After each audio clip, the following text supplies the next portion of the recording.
the silent Wraith. The story begins with the discovery of the first victim, a local schoolteacher named Emily Grant.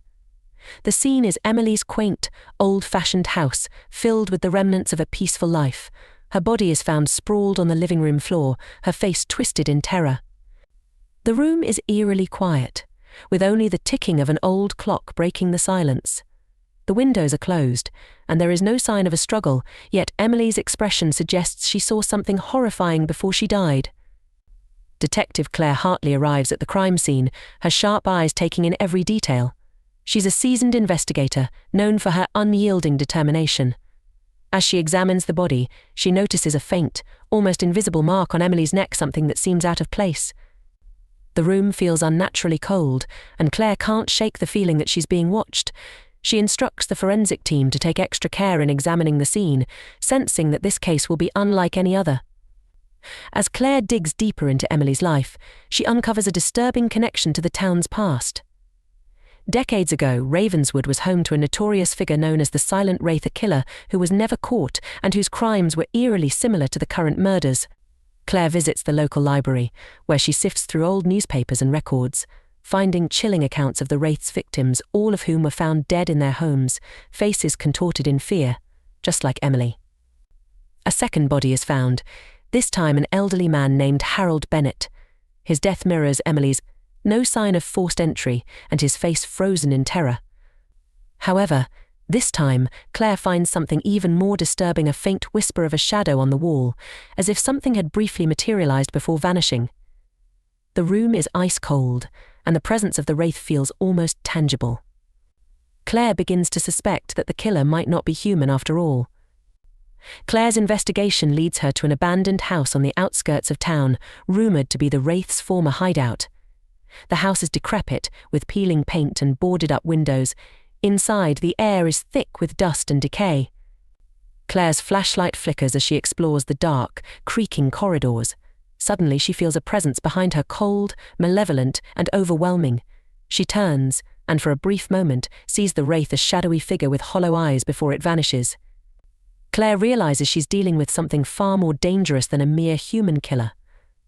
Claire prepares for a final confrontation with the Wraith. Armed with her wits and a determination to end the terror, she returns to the abandoned house at night.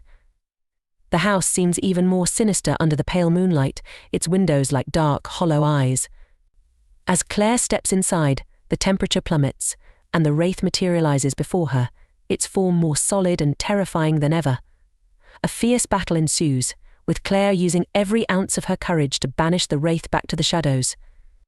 In the end, the house collapses, burying the Wraith beneath the rubble, but not before Claire is left with a chilling reminder that some evils never truly die. After the confrontation, Claire is shaken but determined to understand the Wraith's origin. She returns to the library, where she finds an old journal belonging to a woman named Eliza Thompson, who lived in Ravenswood during the Wraith's original killing spree. The journal reveals that Eliza was a medium who tried to summon spirits to protect the town from the Wraith, but instead accidentally unleashed it. Claire reads on, horrified as she learns that the Wraith was born from the collective fear and guilt of the townspeople, feeding on their darkest emotions.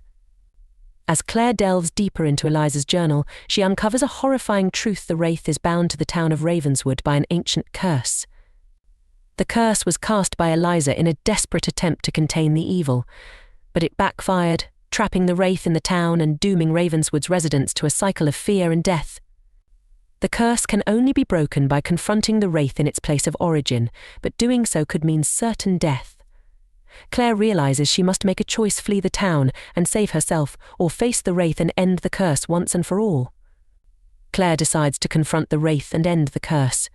She gathers the materials described in Eliza's journal for a final, desperate ritual. The scene shifts to the heart of the forest, where the original ritual took place. The trees are twisted and gnarled, their branches reaching out like skeletal hands. As Claire begins the ritual, the ground trembles, and the Wraith materializes, more powerful and vengeful than ever. The air crackles with dark energy as Claire recites the incantation, her voice steady despite the overwhelming fear. As the ritual reaches its climax, Claire realizes that the only way to destroy the Wraith is to sacrifice herself. The Wraith, sensing this, tries to tempt her with visions of escape and survival, but Claire remains resolute. She completes the ritual, offering her life to end the curse. The Wraith lets out a terrifying scream as it is pulled into the void, taking Claire with it. The ground shakes violently, and the forest begins to collapse, burying the ancient evil once and for all. Ravenswood is finally free from the Wraith's curse, but the cost has been high. The townspeople, once fearful and suspicious, gather to pay their respects to Claire, recognizing her as the hero who saved them. A memorial is erected in her honor at the town's center, with a plaque that reads, "In memory of Detective Claire Hartley, who faced the darkness so he could live in the light." As the camera pans out, the town is bathed in sunlight, a stark contrast to the darkness that once consumed it. Yet, in the final shot, a shadow lingers briefly in the background, a reminder that some evils never truly die. If you enjoyed the video, do not forget to subscribe my channel and hit the bell icon so that you can get our video first.